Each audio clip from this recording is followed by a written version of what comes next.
Hey guys, and this is where you guys say, "Hey Zach." You can say it aloud. It's fine because I don't have any of the other pals with me. So if you guys don't say it, it kind of ruins the introduction format that we do. Don't say it. But what am I doing here with a face cam and no video games? Well, I'm trying a new video. I wanted to do a anime review of the first episode of the new anime that's currently airing. That called "That Time I Got Reincarnated as a Slime." So that's what we're gonna do. We're gonna try it out. We're gonna see what you guys think of all this. I'm gonna recap the first episode and then give some of my thoughts on the anime, kind of where it's fitting into the genre of isekai, and we'll kind of see where we're at the end. So let's jump into it. The opening scene that we're shown is a village or a town in the past, and they're getting the crap bombed out of them by bomber planes. And you see just the town's on fire, all these bombs dropping from the air, there's people looking for bomb shelters, you have a little girl running, and this little girl is then swirled up and consumed and taken away by magic in a magical vortex of flame. And then we jump to present day Tokyo. So yeah, with our main character, we're gonna be our main character. He is the average run-of-the-mill guy who's had a very boring life. He's an office worker. He's 37. He's not so much as seen a boob, which is a very big point that he makes for him and his life. And he's meeting his kohai, a junior below him in work. So he meets up with his junior and his junior's girlfriend. I guess we'll find out more. And they all decide to get dinner so that the junior can show off his girlfriend to his senpai, main character. As they begin to go to dinner, there is a man with a large knife running down the sidewalk, just with knife out, just shouting crazily, hoping to impale, I suppose, anyone who gets caught by it. So, and who's going to get caught by this random charging knife that we're going to call plot device? It's going to be our main character. He gets stabbed and he gets killed. So that all happens very quickly. We then have a very strange scene where, and by strange I mean mysterious, where our main character is bleeding out and he's dying, and he's seeing all these all these unpleasant death symptoms that he's feeling, such as being really cold and really warm, or not being able to feel, and just wishing that, like, he wishes the process of death didn't suck so much. So as he's describing these conditions that he's unhappy with, there's a very mysterious voice, and it is taking all of these negative conditions that the main character is saying, and it's starting to make him a new body in which that won't suffer from these conditions. So more or less the guy is describing a body that he would want, and the body that he gets is a slime. While he's dying, the character makes a joke, and it's a joke that's a rumor. It's a joke from a rumor that started in Japan. It's moved over here in the US by now. You see it a couple times in anime. The rumor is that if you don't have sex until the age of 30, you become a wizard. So if you just maintain abstinence, the reward is magical powers. And I've found like a bunch of different sources. Like it's a rumor. It's like a myth. That just started over there. Like some of the reasons were like parents were just wanting to, because not to bone, and other reasons, I think some kind of weird coalition group started it for whatever reason. And but yeah, it seeped its way into anime and things like that. So it's a uncommonly known rumor, I suppose. So this main character, who's almost 40, jokes like, at this point I would become like a sage or an arc wizard. And this magical voice is building him a body. It's like, oh, okay, sure, you want to be a sage? We'll make you a sage. So he adds in a special trait into his new slime body that will give him this Sage Mode power, which will essentially allow him to... What Sage Mode gives him is if he absorbs things and dissolves them with his slime body, he can take those components and alchemically change them to something very beneficial, which we start to see very quickly. So he's dead. He has a new body, and he wakes up in a cave. In this cave, he begins to kind of explore his surroundings, explore himself, kind of get a grip on what's going on. And he discovers his Sage Mode powers. He comes to terms with being a slime, more or less. And he finds a lot of these herbs in this cave are what's used to make high tier magic potions. This is magic potions. I'm assuming high tier magic potions. I might be a little bit incorrect on this. And he also finds ore that's deeply infused with magic. So he starts to absorb dissolve all of the herbs and make them into potions, and then absorbs all of the magic ore to get, I guess there's a surplus bank of mana. And then he continues to explore and do this process, and he bumps into the next character that we meet, who is one of the 4 great elder dragons of that world. And he becomes friends with this elder dragon. The elder dragon helps him understand his situation. The elder dragon teaches him how to use magic around him to see. And they kind of, he's kind of like, oh yeah, we have people who come from other planets. We call them otherworlders. And they don't usually get reincarnated, they're just kind of brought here. He's like, so it's kind of unusual for you to get reincarnated from another world and be here. And the slime also speaks with the mysterious voice that gave him the new body, but he doesn't really question the new voice. He's just like, oh, okay, thanks for telling me how my Sage Mode works. We're clearly having a conversation, but I'm not going to talk to you anymore about, like, why the fuck am I here? Which is going to be kind of one of the mysteries of the show, I suppose, of what this voice is, why I chose him, and why it's going to continue to talk to him. And that's kind of where the first episode wraps up with he dies, he's a slime, he makes a lot of healing potions and stores a lot of magic. He meets his new dragon friend and teaches him to see. They have a small conversation about where he might have come from. And our main character agrees that the only 2 things that he would have done in life differently was 1, not have such a boring life as he had before, and 2, to bone everyone that he could. And I think in that context it was females, not, you know, I mean, he's a slime, he can do what he has options. So that is his mission, is to have a life full of adventure and to have lots of partners. We'll see where it goes. It was a pretty interesting first episode. So I'm going to get into my thoughts about this episode. So it was in episode 1. All right, episode 1, season 1. So we're going to have a lot of exposition and world building typically in those types of episodes. And you definitely saw that. They tried to get through it quickly, I think, with him just getting randomly stabbed. It's a little bit difficult because him getting stabbed seemed kind of out of nowhere. It was, we don't know why this man was running through the street with a knife. After he stabbed the main character, he just kind of runs off. I think he ditches the knife. I don't know if he was mugging people, if he was robbing a bank. Like, I have no idea. He didn't seem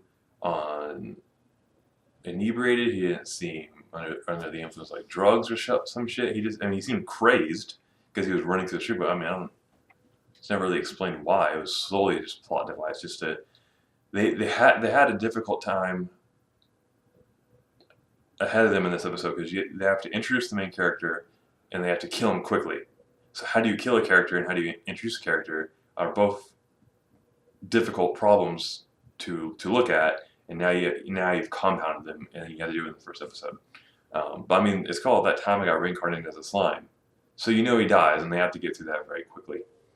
So they did that in a all right way, I suppose. You could make the him getting stabbed randomly a big sticking point, but um, it's not that much for me. I realize it's a little bit weak, but an example of a better way to do that is what Konosuba did, where the main character dies by having a heart attack from trying to save somebody, which was close to it. It worked a lot better there, and they were able to make it more comical.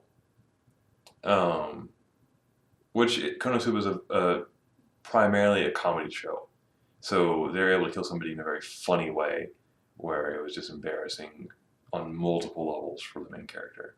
So that's a good way to introduce your character episode 1 and to kill them episode 1 and to do it well. This one didn't quite hit the mark there, but it's such a minor point of the show, despite the show being about reincarnation, that there's so many different options that they could have done. They could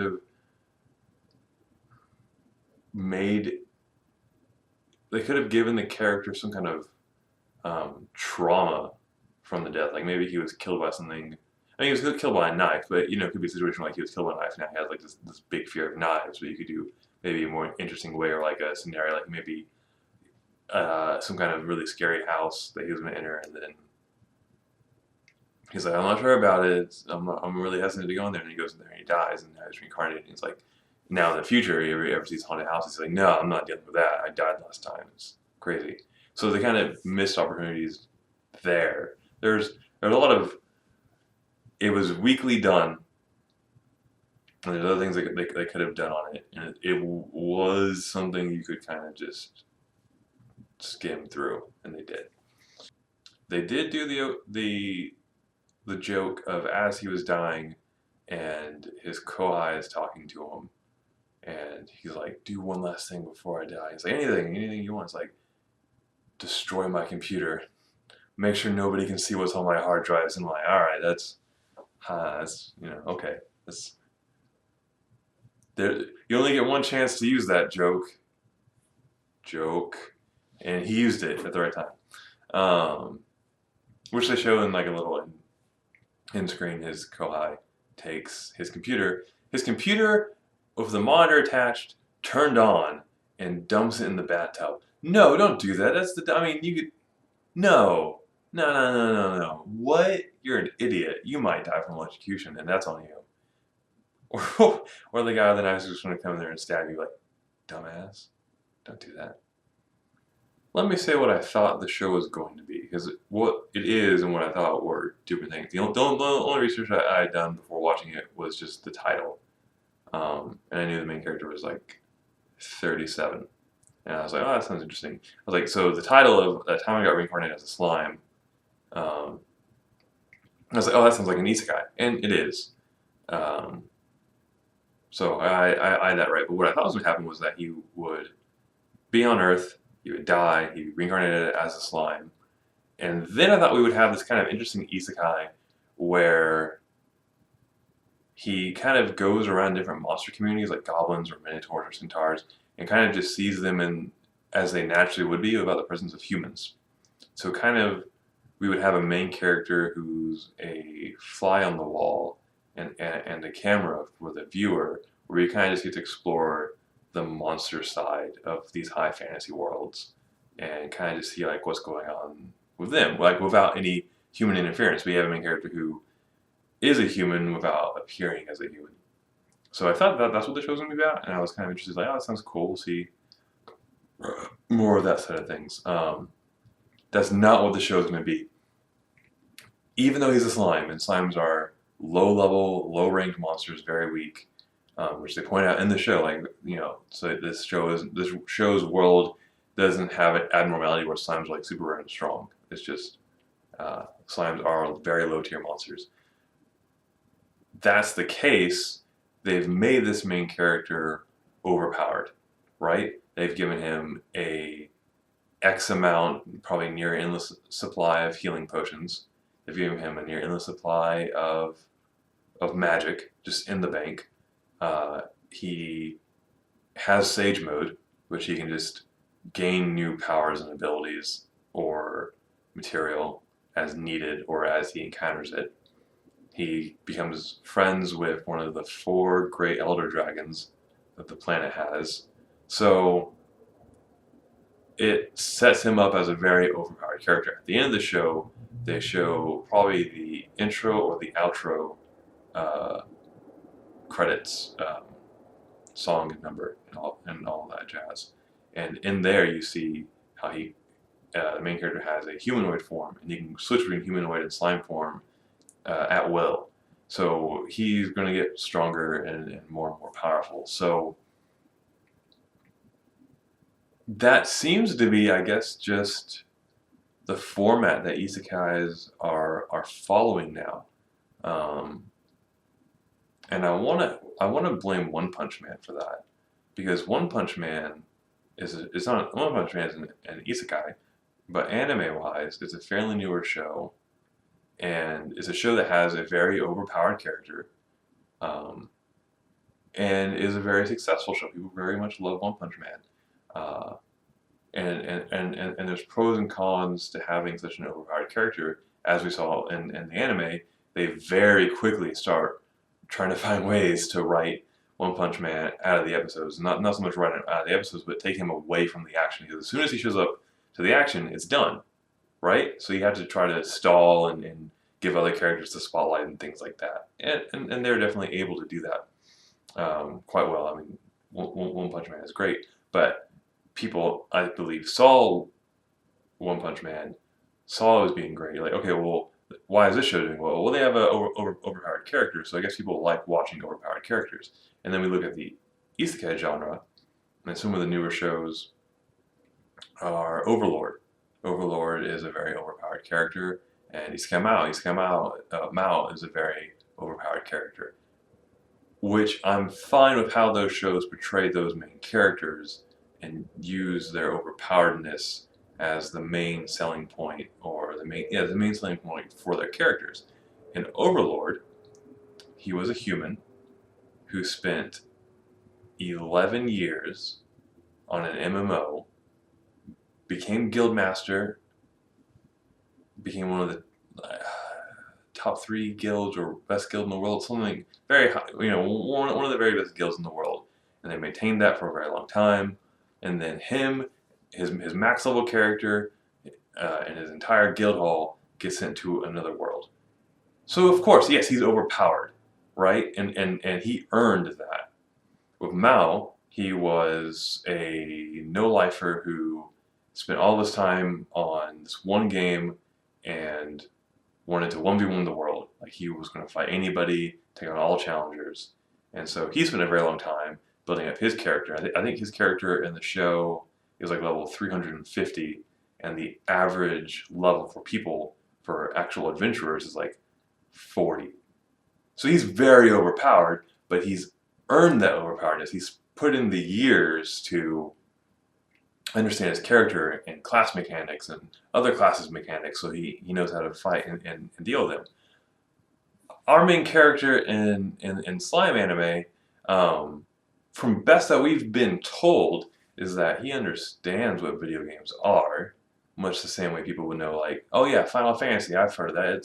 I know roughly what kind of video game that is, or Dragon Quest, I roughly know what kind of video game that is. So he's familiar with video games, but we don't know he has a deeper understanding of them. And then he's just given this slime body and given this starting zone where he has infinite healing, infinite magic, and a new dragon friend, and humanoid form later on, and all this kind of stuff. So he in no way has earned being an overpowered character, and that's my problem with it up front.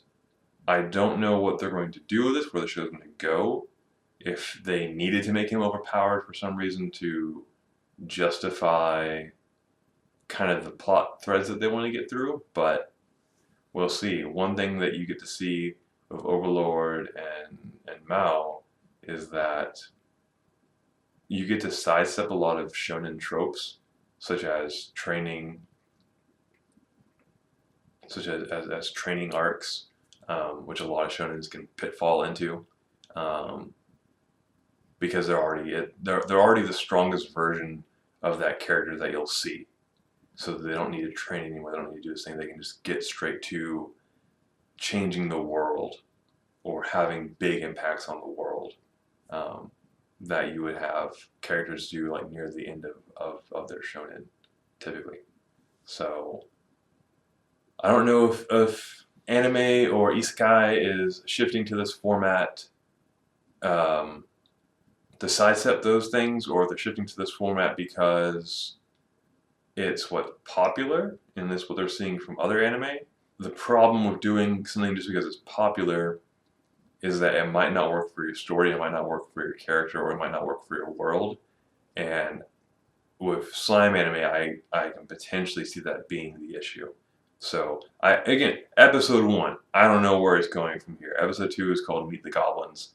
So, you know, he's going to kind of start seeing what's, you know, his surroundings are or whatnot. But we'll see. That's my only skepticism going forward, was that his overpowered status wasn't earned, and it might be solely because that's what isekai are doing right now.